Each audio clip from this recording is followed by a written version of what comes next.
in Israel, in Tel Aviv, because of DNA. And that was a big, for me, unbelievable stuff. What happened was, I tell you shortly, what happened was this. In 2019, Lisa, my daughter Lisa, who is a teacher, went with a group of teenagers from New Jersey, USA, from yeshiva school to Poland. And after coming back, after they experienced Poland, she said to me, "Daddy, we have to do something about your story. We have to find family, no matter how hard it is, we have to find it." And she wrote a short story of mine to Twitter and some other social media. What happened was, after a few weeks, we got an email from the person from Australia. The person from Australia wrote the email, and she said that we are probably cousins, and this is this family tree, and in that family tree was my original name, which was Szczycki, was Polish name, of course, and we started to look for the family from Australia and so on. Shortly speaking, the next time Lisa went to Israel, she came back with a telephone number. She spoke to the lady on the phone, and she said, "You have to take the DNA." And lady said, "No way, I have a family to talk to. Call me tomorrow." Lisa called the next day, and the lady said, "Okay." We sent the sample of DNA, and the sample of DNA, after 5 weeks, we got an answer that she is my first cousin.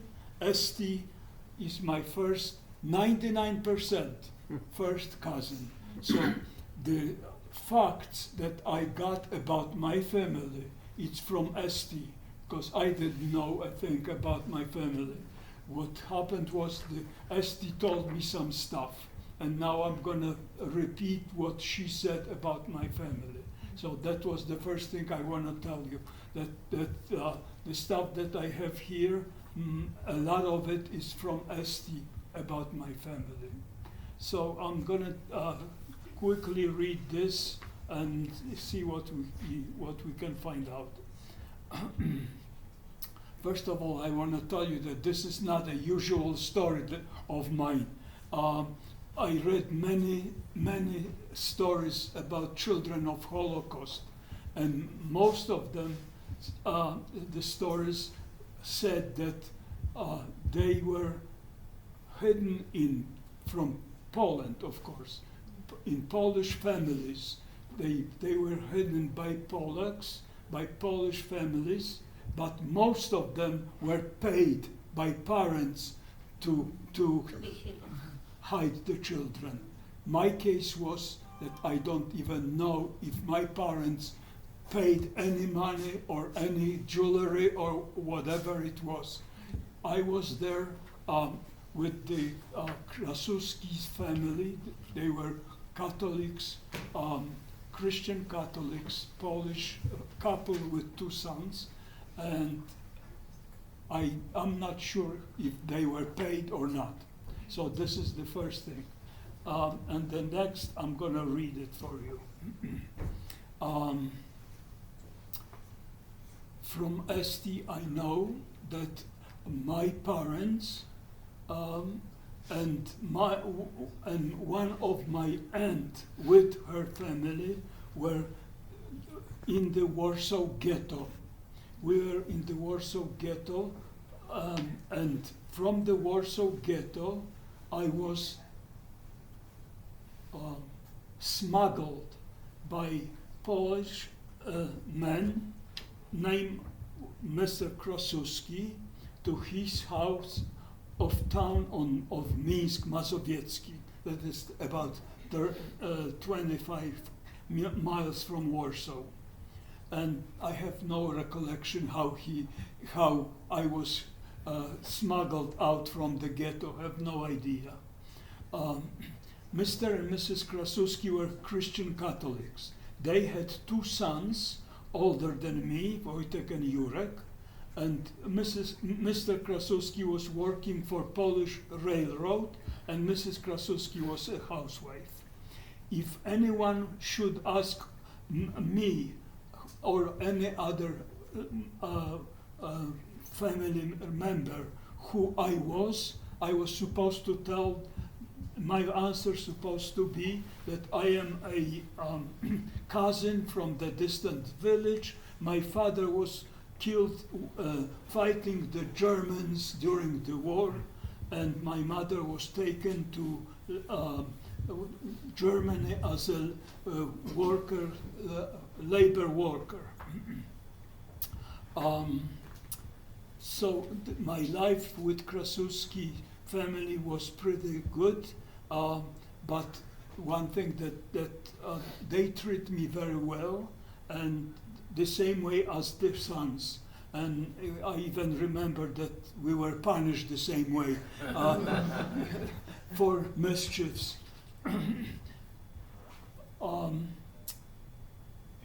I remember two incidents which at that time were a little strange to me. One time Mr. Krasuski sat me on the horse wagon and told me, Bolek, we are going for a ride, which was exciting, of course, because I never rode the horse wagon. Mrs. Krasuska saw what is going on and took me off the wagon and said, you go by yourself, Bolek stays. The other time was the same thing happened with the bicycle. She took me on the bicycle, wanted to take me for a ride, and Mrs. Krasuska did the same thing. Bolek stays, you go for a ride. What happened was that Mr. Krasuski was, both of those times, he was unfortunately a little bit drunk. And she knew what could happen. She saw that, so she was probably afraid that her husband may get into trouble with Jewish boy with him if he gets stopped by German or Polish police patrol.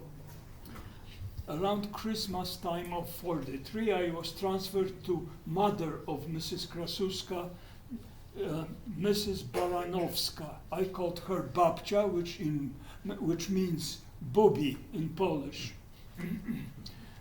She lived in the same town of Minsk Mazowiecki, in the same room, on the attic, on street Piłsudskiego.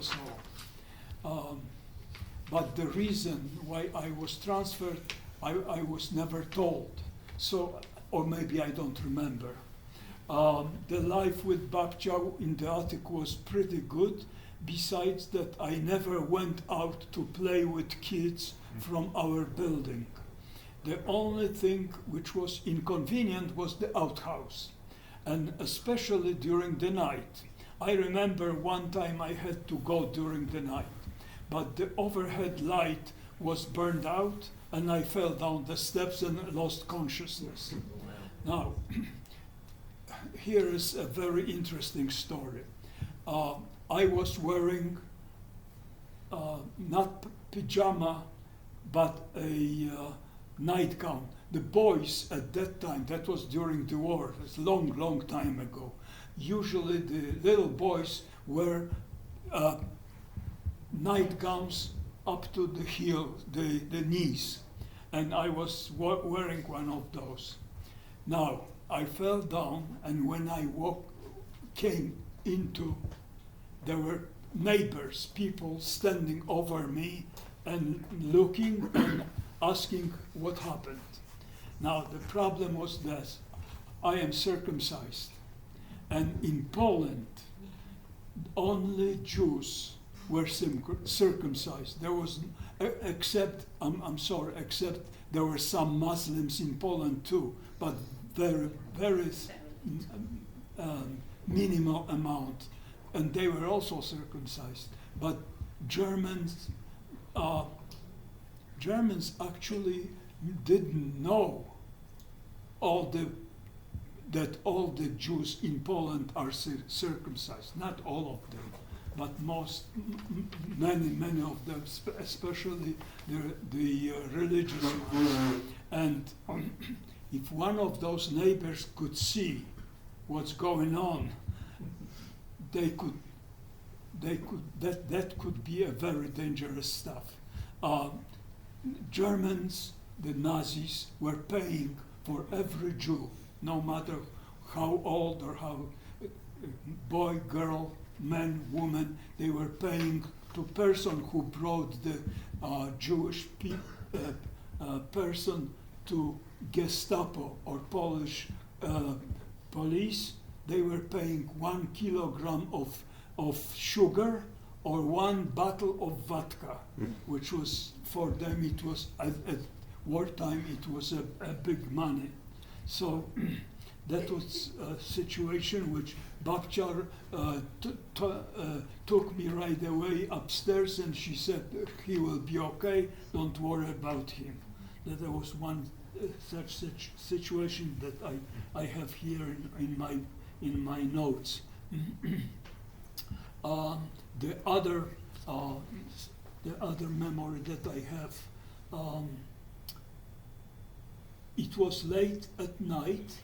We were asleep when sudden loud banging on the door woke us up. Babcia opened the door. There was a German man in the green uniform standing there. He came in. I was standing on my bed. I did not know what's happening. I looked at the German and I saw binoculars hanging around his neck. And I was so fascinated. I never saw something like this in my life. Was fascinated with the binoculars. And he starts to ask Babcia questions. And he started to ask, did you see anybody coming into the house and visiting one of the neighbors? And Babcia looked at him and she said, no, I didn't see anybody and I don't know anything about it. So then the German turned to me and he said to me, I will give you a piece of chocolate if you tell me the truth. And he showed me the little bar of chocolate. And I looked at him and I said, no, I did not see anybody. And he broke a piece of the bar and gave it to me. And I was fascinated. I was astonished that the German soldier gave me a piece of chocolate, which I never had before. I never tasted the chocolate before. So that's why I remember it. Okay, now, I have to also admit that I lied to this guy. And I will tell you what happened. The night before, I woke up when I heard people's voices. I saw man's back who was sitting at the table and talking with Babcia. She saw me waking up and told me, turn around and go to sleep, and which I did. So I lied to the German because she knew when I said to him, no, I didn't, she knew that at that moment that I saw night before the man in the house. Um, the other memory from the attic that I have. One early morning, we heard loud noises and banging to the doors in the hallway. German soldiers yelling, "Everybody out to the courtyard." Babcia took me by the hand and we got into the courtyard. The Germans split all the residents in two groups, women and children on one side and the men on the other side.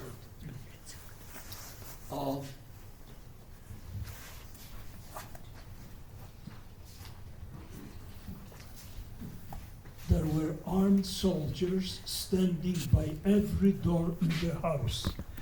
That was the first time I have seen soldiers with rifles so close to me. Few times before I saw soldiers through the window, but now all was so real. The soldiers went into the apartments and I have no idea what were they looking for. After a long time, they let us go back. I was with Babcia to the end of the war. I remember loud noises of Soviet bombers flying over and loud blasting of bombs falling far away. One day, suddenly,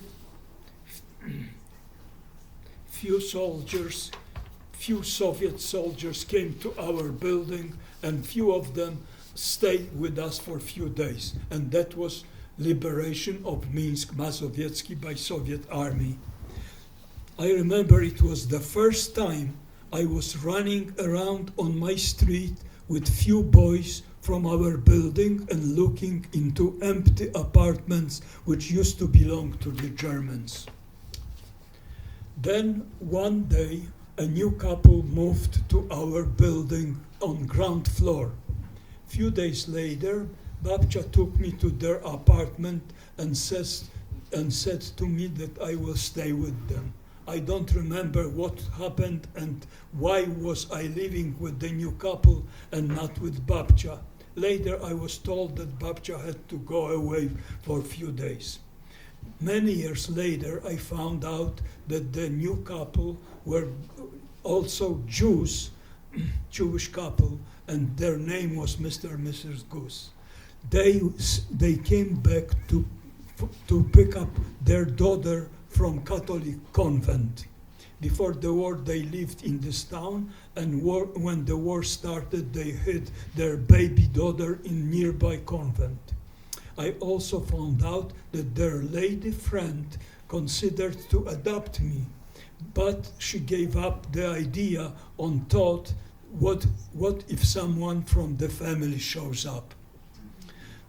After being a couple of weeks with the new couple, they transferred me to Jewish orphanage in town of Zatrzebie near Śródborów. That was one of many Jewish orphanages in Poland, organized by Central Committee of Jews of Poland. From Zatrzebie, I was transferred with other children to much bigger and nicer place in town of Śródborów. The name of this orphanage was Śródborowianka. In this orphanage, life was, for us children, was different than during the war, of course. There was more than 100 children in that orphanage. We had cultural programs, we had musics, we had sports, we went to the movies. And the first movie that I remember, and I will never forget it, was Snow White and Seven Dwarfs. And it was, for me, it was amazing. And I can't even tell you what was my feeling when I came out from the movie theater. It was unbelievable. But anyway, I was going to school about 7-8 kilometers from Śródborów in the town of Otwock, which was much bigger. It was a town with about 40,000 people. So it was, and I went to school there, and of course, in the school they were teaching religion, and of course Catholic the religion. children from the Jewish orphanage had to go out from and so we stayed outside and played around in the yard of the school. So, but also I remember that in that orphanage in Śródborowianka, we had a chorus, children chorus, and at specific time they told us that we're gonna learn a Jewish song, Yiddish song, and that was a partisan song, Jewish partisan song. Why they taught us this song? Because few weeks later they took us, the chorus of the children, they took us to Warsaw to the special anniversary of Jewish uprising in the ghetto, in the Warsaw Ghetto. And that's why we were trained to and learned to that Jewish song and went to that. I remember we were even dressed nicely, the boys with the white shirts and black pants, and girls were also. So it was, for me at that time, as a young kid, I was probably like 6 or 7 years old, it was an unbelievable experience. And in Śródborowianka, one day I was playing with my friends in our group, and the lady counselor comes in and she says to me and to my friend, Bolek, someone came to visit you. And Daniel, one of my friends, Daniel, and I was very surprised. I didn't know anybody besides Mrs. and Mr. Krasuski and Babcia. So, and why Daniel? Daniel wasn't my relative, so it was a little bit unusual for me. In the meantime, I just want to tell you one thing that I remember from that time, from that orphanage. One day there was a big commotion in the whole orphanage. What was happening? The very famous person came to Śródborowianka to pick up a girl from one of the groups to adopt her as a daughter. And this name, later I found out that the name of the person is Julian Tuwim, which was at that time very famous Jewish, Polish Jewish Polish poet and author. And he was very, very, very known all over I think he was also known in Europe, in Western Europe at that time. And he survived the war in the United States. He came back to Poland and died there. United States or Soviet Union? Soviet Union? No. United States? No. He came back to Poland and... Okay. Anyway, okay, now Daniel then me and Daniel went out, and there was a very nice man sitting on the bench, waiting for us. We said hello, and we talked for, I don't remember how long, and he even gave us an apple to, and we said goodbye, and we went back to play. And after that day, few months later, I was transferred to another orphanage in Helenówek, which was close to Łódź.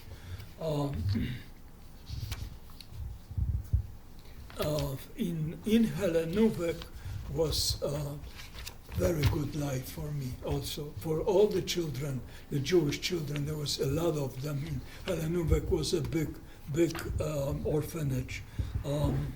And one day, as usual, unbelievably, somebody comes to me and says, Bolek, I'm going to take you to lodge to your parents. And I had no clue what's going on. I didn't know what's happening. And so I went to Helenuvek with one of the people who worked in orphanage, and to my new family.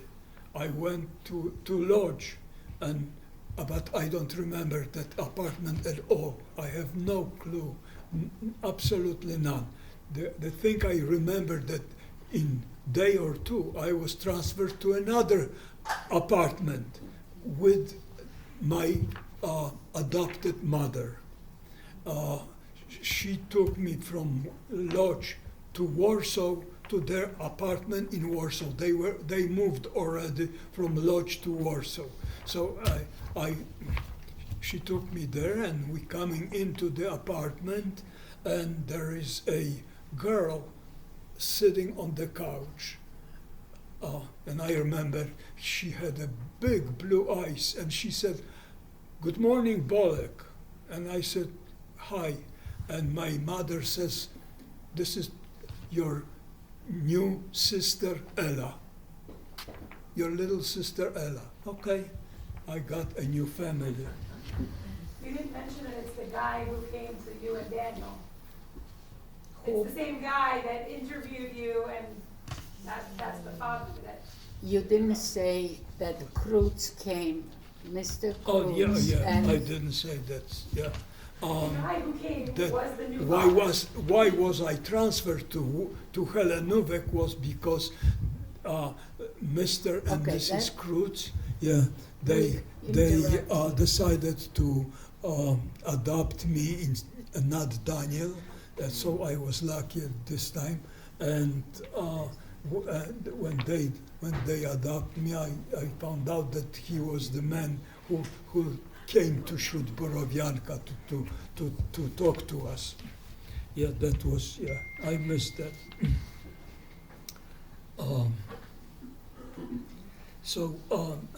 I just for about 20 years I thought that Ella is a biological daughter of Mr. and Mrs. Krutz, my adopted parents. And 20 years later, I was walking with Fela, and she says, Bolek, let's go. I have to stop and see one lady. I have to talk to her for a few minutes, and then we go back to whatever we're doing. And we stopped at that lady's apartment, and we walked in, and the lady says, "Hi, Bolek, how are you? And how is your sister Ella?" I didn't remember her. I didn't know, but that was the lady who was a principal of the Helenuvek orphanage, which we came from. So, and I said, "How do you know me and Ella?" And she says, "I was your principal. I was a principal of the Helenuvek, and Ella was adopted from the Helenuvek." That's when I found that Ella was not a biological daughter. It was very interesting for me at that time. Okay. Now, I have also here one memory how Ella was adopted. Very interesting. She was also saved by Polish lady. She was saved in Gdańsk. That was, it doesn't matter. And the lady brought her to Helenuvek in dying condition. She was so sick that she has to go. They had to transfer Ella the same day to the hospital in Lodz. And she was placed on the pediatric ward. And who was working and as a pediatrician in that ward? Dr. Krutz, my adopted parents, Dr. Krutz, Mr. Krutz and Dr. Krutz. She was working in the pediatric ward. And after a few days, she asked nurses, how come nobody is visiting Ella? Nobody is, no mother, no father, nobody? So one of the nurses says, Dr. Krutz, Ella came from Helenova, from Jewish orphanage. Her whole family died in the Holocaust. She's an orphan. So Dr. Krutz said, okay, from today she has parents. And a few days later they adopted Ella. That's right. I don't know. That was very, very interesting for me. So we okay now. Our family life in Warsaw was very good. We had a nice apartment on a beautiful street in a very good neighborhood. Ella went to preschool, I went to school. Our parents were both working, and after a while we got some new friends. Finally, Ella got her technical drawing diploma. I got the electronics engineer diploma from Warsaw Polytechnic Institute, and we started to work. In 1967, I got married to Sonia, and we started our married life. During those 20 years, Poland's political situation was pretty steady, with Polish Communist Party ruling under watchful eye of the big brother Soviet Union. However, there were a couple of times, one was 1956 and the other 1967/8, that Polish people had enough of Soviet ruling and tried to revolt. As usual, in those circumstances, the ruling party, Communist Party, must find a scapegoat. And who was guilty? Jews.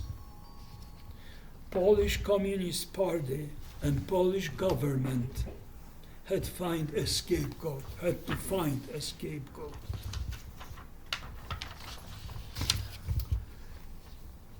And Jews were guilty, of course. They are the reason that by Polish media, Polish press, Polish radio, everybody was talking about in 1956. Jews are the reason that there is no food, there is no toilet paper, empty shelves, and they occupy all the high positions in our offices, our army, our life. So let's get rid of them. In 1956, Jewish people were let go from the Communist Party positions, Polish army, Polish militia, Polish security forces, and so on and so on. There were, however, very few exceptions. Poland has to show that to the world that there are Jews in Poland. In 1967-8, the situation repeated itself again. But this time, first secretary of Polish Communist Party, which was the chief of Poland, because government didn't really do anything, and they had no saying so in communist regime. So everybody was let Polish. A lot of Jews in Poland were let go from work and from army, from Communist Party and offices, factories. And by the way, one of our parents' friends, many of them were let go, and they had to retire. So that was the. So in 1968, October 1st, Sonia and I, we left Poland. Polish government took out from us a Polish citizenship and we got $5 each, and we took 2 suitcases and we went to Vienna. In Vienna, we applied for the U.S. citizenship, for U.S. visa. And in January 21st of 1969, we landed in JFK in USA.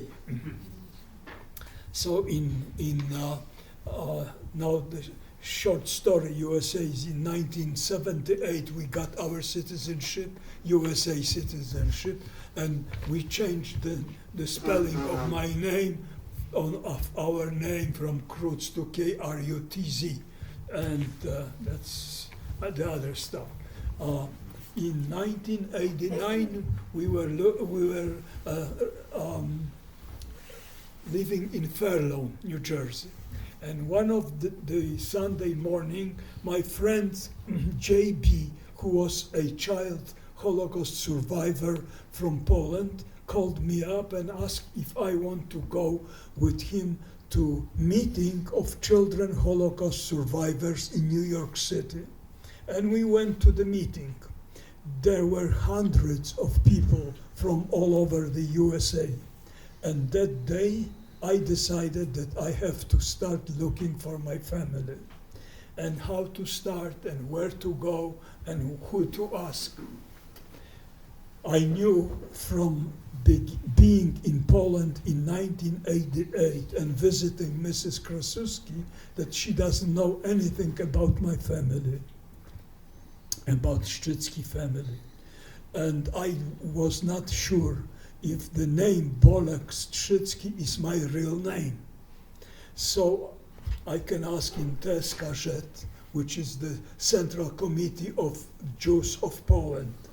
And they have a lot of stuff in the archive. They have documents and they have pictures and other documents from all, for family, Jewish families who survived the war, and so on. And I was able to get my registration paper when I was registered to first orphanage in Zakrzebie, and in that registration my name was mispronounced from Szczycki to Strzycki, and that's why I was looking for 50 years for my family, because they mispronounced my name. So, yeah, and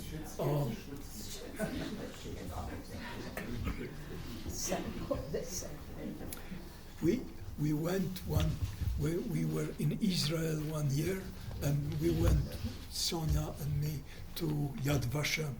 And I was looking for the wrong name, by the way, and I couldn't find not one name. One name.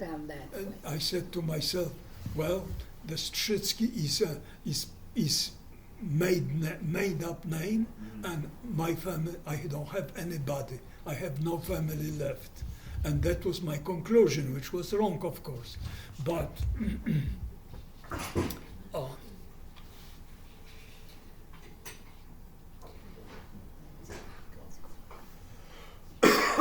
if I would look for the real name, I would find a Szczycki, the right pronounced name, right spelled name. I would find the Szczycki in Tel Aviv.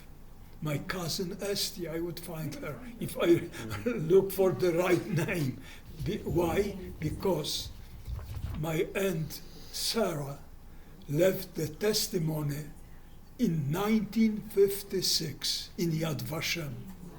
And my other cousin Ita left her testimony in 1959, also with name Boruch Szczycki, and Sarah left the testimony with the name Bolek Krutz.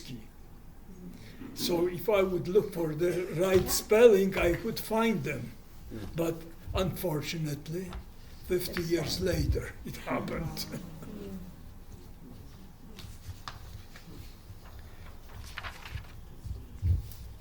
so I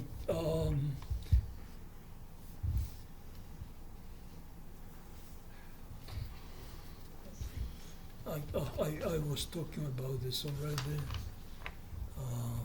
Daddy, maybe people have questions they want to ask you? So Do that's you want to okay. take questions? Okay, Yeah. yes. Yes. And then I of course have here the first our meeting in Modi'in with Esti. The first That's- time I have seen my real family in Modi'in in November 4th of 2022. Wow. And that was the first time that and there was, I didn't know, it was a big deal because there was a TV there and there was a Wall Street Journal guys there, and of course Yad Vashem representative. Yad Vashem, the general director or whatever, they was there. There was a lot of people, and of course my family and my kids, my Lisa and grandchildren, and And Fela. Fela, Yeah, Fela. the cousin, Yeah, and cousins, yeah. that was So not really anyway, a cousin. We just needed a cousin when we don't have anybody. Exactly. So that was, the meeting was on, and Esti came with her 3 daughters, which they are all married. They have all children, so I have a huge family now.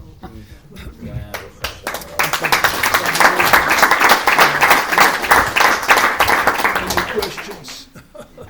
Do you know how old you were when you were first given to the first Polish family? How old were you when How you? old you were when you, The When they first, were you mean hiding. during the war? When they hid you first. when they took you from the From Well- ghetto, 2 years old? I was probably 3 years, yeah. Maybe. Two Do and you a know half, what 3. happened to your parents? The parents Perished. Do you know what in happened to your ghetto. parents? To your parents? My parents? Your real parents? Yeah, my real parents, they were murdered in Warsaw Ghetto. Warsaw Ghetto. And the other end, not Aunt Sarah, but hers, there were 2 sisters and 1 brother.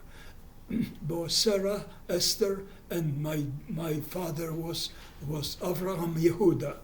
So the other sister, Esther, and her husband, they were with their daughter Ita, also in Warsaw Ghetto. Now about Ita, this is very interesting story. She was 10 years old in the ghetto, and she says this is I am repeating what Esti told me. She says to her parents, "You can stay in the ghetto, and Germans are killing us, but I don't want to be killed." And she escapes from the ghetto, 10 years old, and she goes back to Pabianice, where our family was from, Pabianice near Lodz. Nobody wants to take her. She's a Jewish kid, so And she everybody winds up knows in her the in that convent, town. in nearby convent near Pabianice. After the war, Sarah comes in 1947 to Poland, to Pabianice, and she comes back to her house looking if somebody came back. And before she goes to the house, one of the ladies' neighbor from before the war recognizes her, and she says, "Sarah, what are you doing here?" And my aunt says, "I'm looking for my family. If somebody survived, do you know?" And the neighbor says, "Sarah, your niece is in convent. Your niece Ita is in convent. But do not go to your house. Go back to get Ita. Do not come back to your house. It's very dangerous." So Sarah went to convent. And she comes to convent. She takes Ita. She says hello, and Ita says, I don't know you. I don't want to talk to you. I am not a Jew. I don't want to be a Jew. You go back to wherever you come from. She's already 17 years old. And Ita is just get lost to my end. But finally, after repeating few days in and out, finally she says, okay, I'll go with you to Israel. Because Sarah, my aunt, says to her, if you don't like it, you are welcome to go back. Anytime you don't like it, you tell me, I tell you, I take you back to Poland. And Ita came to Israel with Sarah. She grew up here, she got married here, she has a son, but unfortunately both my aunts are deceased. So that was the story of Ita. Very interesting. Yeah, somebody else has a- And I have a picture. Right. Yes. First of all, thank you very much. Thank you. I have to say, I think you're a Kiddush Hashem, you're a role model. The fact that you went through, you could manage to get through this, get married, and raise a family. You touched my soul. I just want to tell you one more thing. Whenever we have a gathering of the family, our families, the family is growing. First, my grandson got married, and we have a great grandson. Was born in August last year. Great grandson. Then this year, that was the family of my grandson's wife, Rosens. Now this year we had in March we had the wedding of our They're granddaughter. right behind you. This is the picture from the wedding. We got an addition to our family, Katzes, the great family. So our family is growing. Now we're going to have another wedding in July. We're going to have another family added to our growing family extended. Every time we have a gathering of the family, and I looked at the young kids of the family, children, and I say to myself, Adolf and Ayatollah, up yours.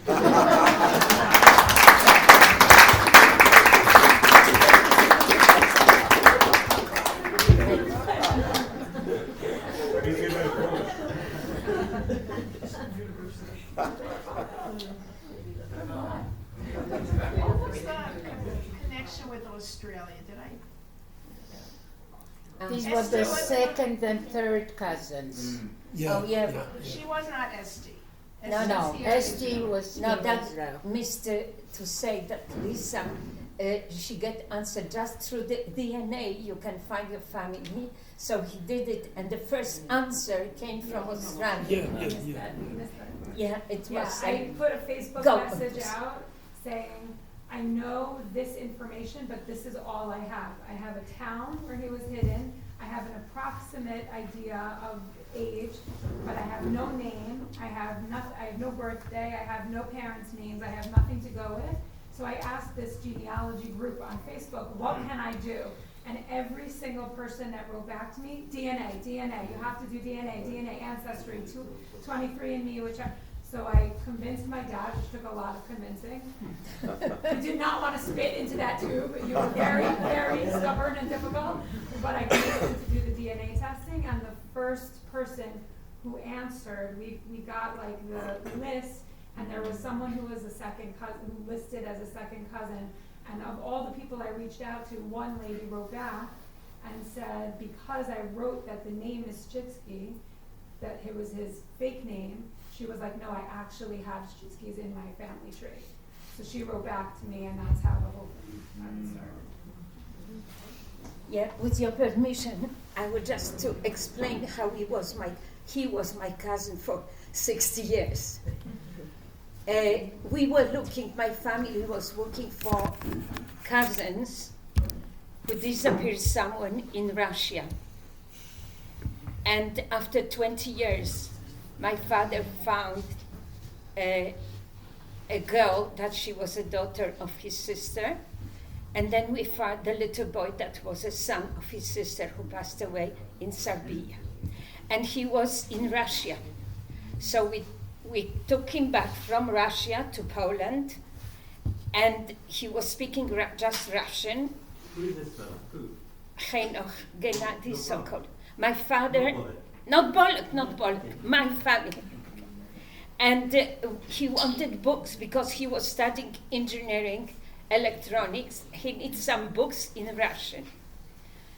So my cousin Fela, that I have the same name, she says, go and meet the young man. He has books in Russian, and bring it to my brother.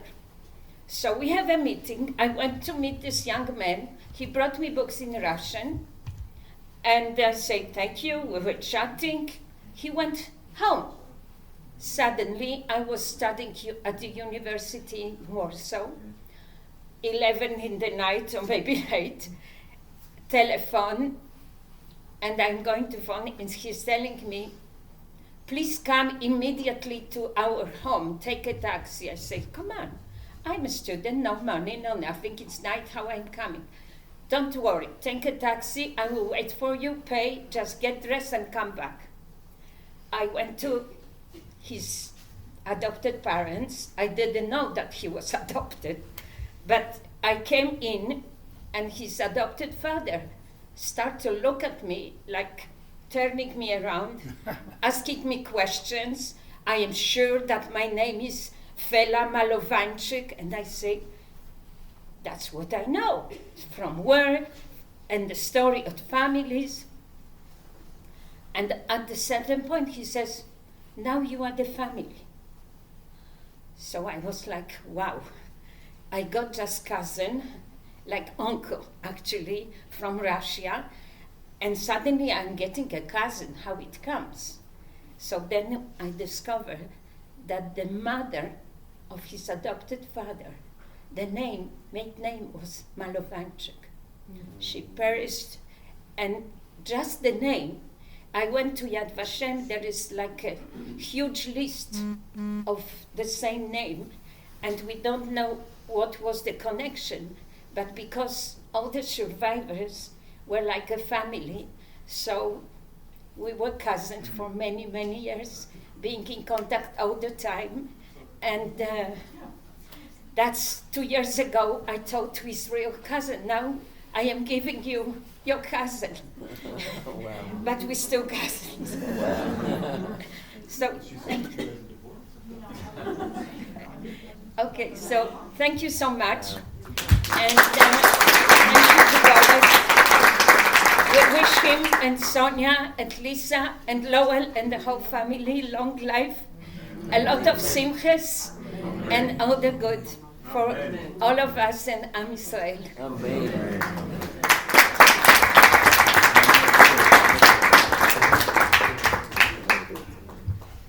Any questions, Bolek? Your family were Hasidic? I'm sorry? Your family are Hasidic in the origin? Were they Hasidic? We don't know. Czy wasza rodzina była hasycka? Czy ty wiesz coś o rodzinie sprzed wojny? No, I have no clue. The only answer I have that in Poland, most of the Jewish families, most of the Jews were religious, 90%. And they were all, most of them lived around the big cities in the shtetls. But I'm not sure. And you said Kaddish only first time by 2022 for your parents? How? Actually, he was called to the Torah for a wedding of Isaac with his name and his real father name. First time that you were in the shul. Yeah. That was first time he was called to the Torah with his mamash names. So, and he says Kaddish for his aunt, but when they met, the next week it was a yahrzeit of his aunt, sister of his father. So he said the Kaddish. What was interesting about my adopted family, my adopted father, his name was, before the war, was Yitzhak Kranzenblum. Okay? He was 11th child of the family. 11. They were very religious. But he became communist when he was 16 years old. And that was the end of his religious life. So from then on, he was only going to the left, and more to the left, to the point that he was arrested when he was 17 years old for hanging the red flags over the wires in Warsaw. And then, of course, he was arrested many times later and went to Polish concentration camp. I don't know if you remember, but you said Mr. Krutz came to interview you and your friend, and he ended up choosing you. Do you remember why perhaps he chose you and not your friend? Do you remember anything from that meeting? I know why. I didn't want to say it, but once you asked, I have to tell you that Daniel was, I think he was a little bit autistic. Let it put it this way, a little bit autistic, and I think that was the reason. Besides, I think I was cute too. But do you know what happened to the other kids in the orphanage? Are you in touch with any of them? The other kids in the orphanage. Yes. Do you know what happened to some of them? Are you in touch with some of them? Yeah. Most of them came When to I Israel. was there, many kids were taken out by relatives who found them after the war. There were uncles and aunts and cousins and parents, father or mother or both of them. And I was looking, and there is less and less kids around me, and I was thinking, what's going on? What's happening? Why those kids are disappearing, so-called, on me? And I'm staying all the time there. I was 3 years in the orphanage altogether. And some of the kids were 6 months, 5 months, and they were gone. I had friends who went to Argentina, and he was so happy about it. And everybody knew, oh, Alec is going to Argentina, and the other one went to USA. The other, it was... For me, I was hoping that somebody eventually is going to come for me, and it happened. But most of them went not to defended. Israel. The children were taken by the I don't know, Haganah or people coming to those orphanages, and if nobody took them, they came to Israel. Ruthie. Yeah. Can you tell us the bit, only if you want to, because you didn't say it tonight, when you saw your name on a grave, on a matzeva? Only if you want to tell it. Yeah. About what? When you went with Esty for her mother's yahrzeit. Oh, to the cemetery. Yeah, that was interesting. On the grave of my Aunt Sarah, there is she wrote, or the family wrote that in memory of my brother's family, Rezel, Avraham, Rezel, and Bolek Krutz. And I looked at that, and I am standing right there. My aunt was 120% sure that I was killed with my parents. That's why she didn't even look for me. If she looked for me, she would find me with no problem. Yes.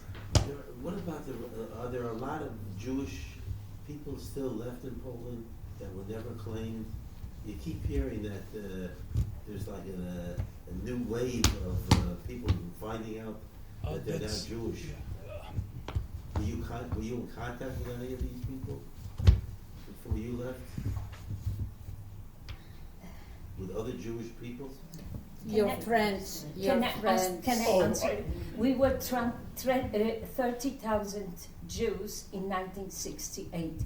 30,000. Okay?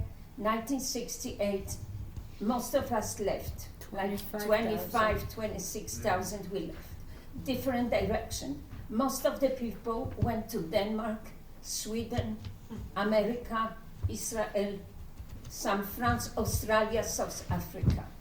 What happened in 80s, after the communists just went down, some people like Bolek, who stay under the Polish name, they start to leave this word, and suddenly they decided to say to families, I am a Jew, to telling to the families. So I met few of this person coming here to study in Beit Knesset Yakar. It was a special program for the new Jews. But some of them, they were Jewish people, but did they understand why they don't have family?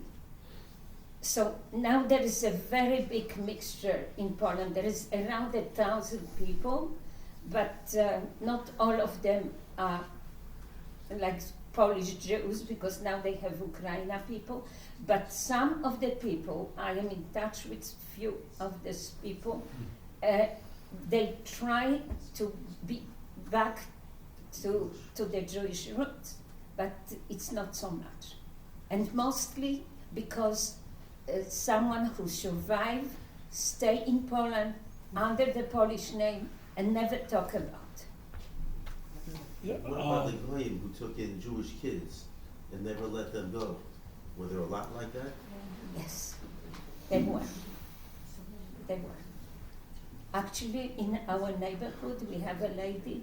She was the first Jewish girl. Her name is Leah Nebenzal. She is on Rehov Bruria, just behind the shul.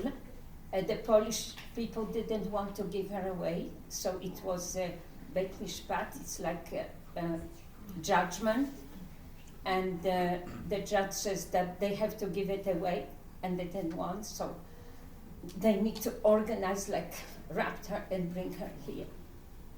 But there were a lot of problems with Polish Jews, with Poles, because they were asking.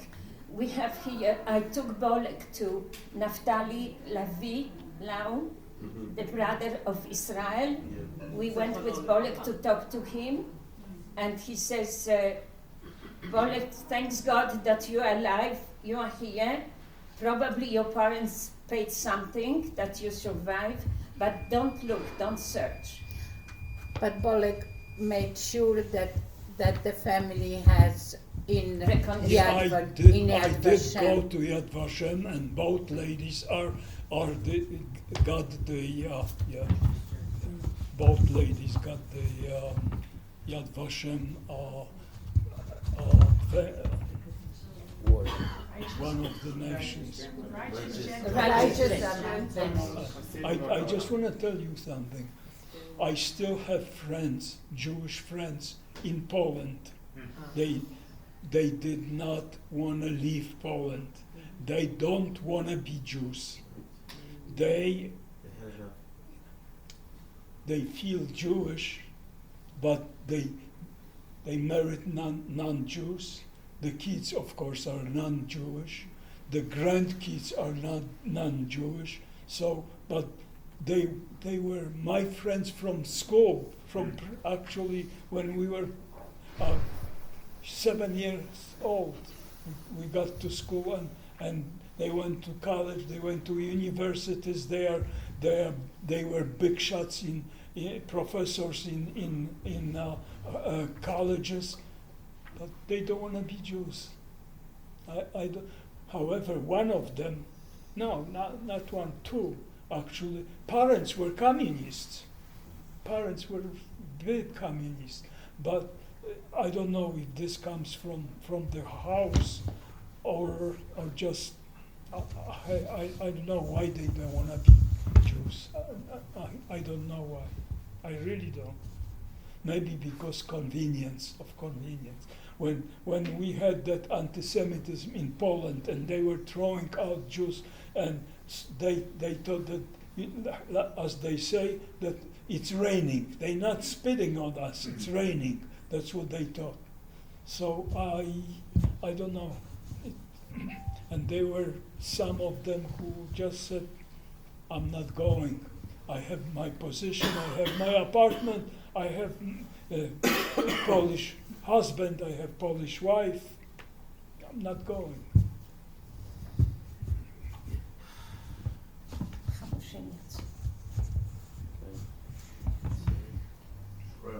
Thank you so much.